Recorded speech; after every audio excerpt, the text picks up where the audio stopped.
Tu écoutes Pau, la version podcast de la newsletter du même nom. Exploration sauvage des corps, des sensations, des intimités. À lire ou à écouter les 2 premiers vendredis du mois à 21h. Bienvenue chez Pau, bienvenue chez toi. J'ai découvert mon cycle menstruel lorsque j'ai arrêté la pilule après 15 ans de relations chimiques. Mon corps, libéré du silence hormonal, s'est mis à s'exprimer tous les jours.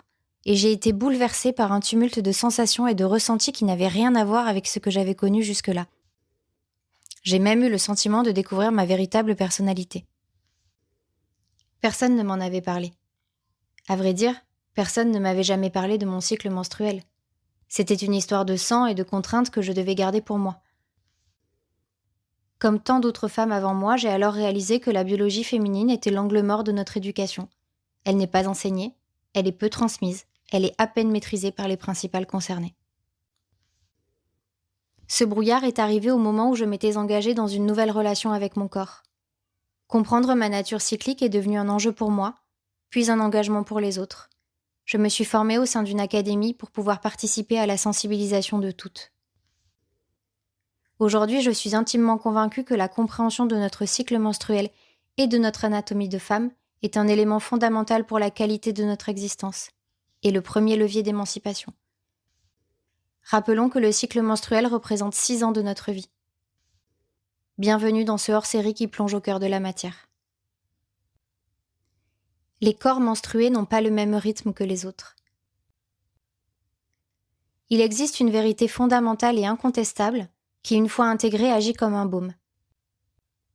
Les corps régis par un pic de testostérone quotidien, les hommes nés hommes, vivent selon un rythme hormonal globalement stable sur 24 heures. Les corps menstrués vivent selon un rythme fait de variations sur une période comprise entre 21 et 35 jours. Cette différence repose sur un fait biologique simple, le cycle menstruel. Il nous impacte, femmes menstruées, plusieurs fois par mois, fait évoluer notre physique, notre mental, nos émotions, et rappelle ainsi à qui veut bien l'entendre que nous ne sommes pas faites pour suivre un rythme linéaire. Pourtant, la société actuelle est organisée selon le rythme linéaire des corps hormonalement stables, une disponibilité constante, une énergie égale et une humeur stable du lundi au dimanche. Ce rythme est un non-sens biologique pour nous et contraste même dangereusement avec notre nature profonde, parce que nous devons nous déconnecter de notre propre corps pour pouvoir nous adapter. Et une femme qui cherche à s'adapter à cette linéarité est comme une pièce qui cherche à s'insérer dans un espace au sein duquel elle n'a pas de place. Elle doit se déformer, se transformer, accepter de perdre de sa matière. À peu près 4 saisons s'enchaînent chaque mois sous notre peau. Une précision avant d'entrer dans le vif du sujet. Ce que j'expose ici, c'est le cycle menstruel d'un corps sans contraception hormonale. Si tu es sous pilule, implant, stérilet hormonal, ton corps vit une expérience différente.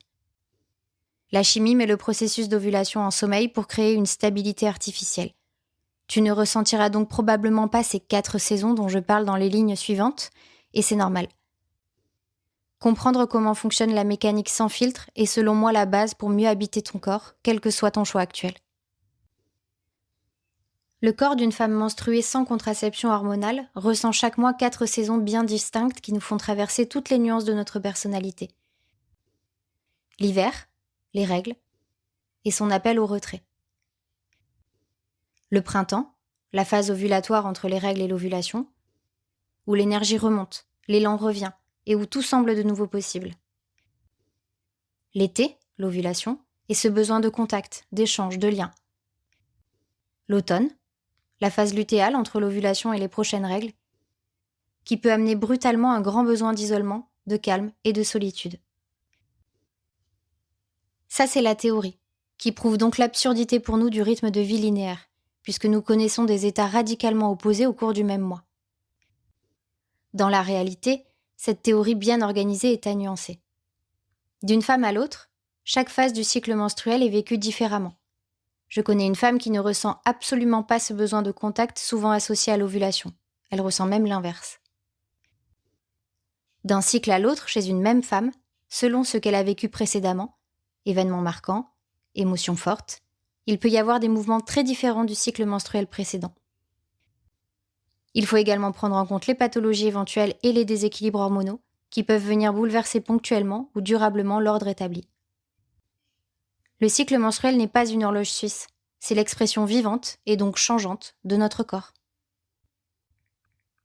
Le cycle menstruel comme une boussole. Alors que fait-on de ces informations dans une société au rythme linéaire ? Comment concilier nos besoins physiologiques avec les contraintes et exigences extérieures ? Il y a plusieurs réponses, plusieurs options, peut-être encore plus que celles évoquées ici. La validation, c'est ma préférée. C'est l'idée de simplement valider un état, se dire que ce que nous ressentons est là et cesser de nous juger selon l'énergie disponible. Ici, il ne s'agit pas de changer quoi que ce soit si ce n'est la manière dont nous le vivons. Connaître la phase que nous traversons, c'est comprendre les besoins physiologiques associés et ne plus lutter contre nous-mêmes. Le cycle menstruel redevient alors ce qu'il est, une voix du corps qui indique les besoins réels de repos ou d'élan. Le deal avec le quotidien. C'est du micro-ajustement. Adapter ce qui peut l'être dans notre journée selon l'énergie disponible pour glisser de la justesse là où c'est possible. Dans nos vêtements, dans notre agenda, dans notre environnement. Ce n'est pas une grande révolution, c'est une petite négociation avec notre quotidien pour préserver notre énergie, qu'elle soit haute ou basse. L'organisation radicale, c'est le cycle thinking, ou cette idée d'adapter notre alimentation, notre sport ou notre travail à notre rythme hormonal. Ce vieux réflexe de vouloir tout cadrer est tenace. Pourquoi pas, mais soyons prudentes. Il est facile de nous retrouver piégés dans une nouvelle injonction, celle de la femme cyclique parfaite. Organiser notre vie en fonction de nos hormones n'est pas toujours possible. Ce n'est pas une horloge suisse, on a dit. Et surtout, selon moi, ce n'est pas l'intérêt. L'intérêt d'étudier notre cycle menstruel, c'est de descendre dans notre corps et d'apprécier ce qu'il s'y passe. Comment nous nous sentons, à quoi nous pensons, quelles sont nos envies. C'est un rendez-vous avec nous-mêmes, dans notre version la plus brute, où nous nous mettons en lien avec qui nous sommes sans notre masque social. À chaque nouveau cycle, le corps nous envoie des informations fondamentales sur notre état de santé et notre niveau d'épanouissement. Prends un carnet. Note tout ce qui te semble remarquable et fais un premier bilan dans 3 mois. Les moments où tu as eu de l'énergie et les autres. Les instants que tu as voulu partager et ceux où tu as préféré être seul. Les émotions que tu as ressenties et à quel sujet. Il y a fort à parier que tu mettras en évidence qui tu es réellement. Garde une note en tête. Ton cycle n'est pas un problème à résoudre, mais une boussole pour te guider tous les jours. Et en réalité, il t'apprend surtout à lâcher prise. C'est peut-être le seul endroit où tu ne peux pas et n'as pas besoin d'être aux commandes. Alors fais bouger toutes les lignes qui te font du bien, mais commence aussi et surtout par accepter de foutre la paix à ton corps. Il sait mieux que ta tête. Pour finir, si pour toi il n'y a pas ou plus de cycle menstruel, c'est aussi un message de ton corps avec lequel il convient de ne pas rester seul. Pleine Peau explorera aussi ce sujet dans les prochaines semaines et toutes les raisons pour lesquelles ton corps s'est mis en pause. Merci d'avoir lu ce hors-série. Si tu le souhaites, tu peux faire une remarque, partager ton expérience ou poser une question dans le chat. Il fait partie de ton abonnement. Il n'existe que pour toi et pour librement échanger sur ces sujets, ou sur n'importe quel autre d'ailleurs. J'ai hâte de te lire.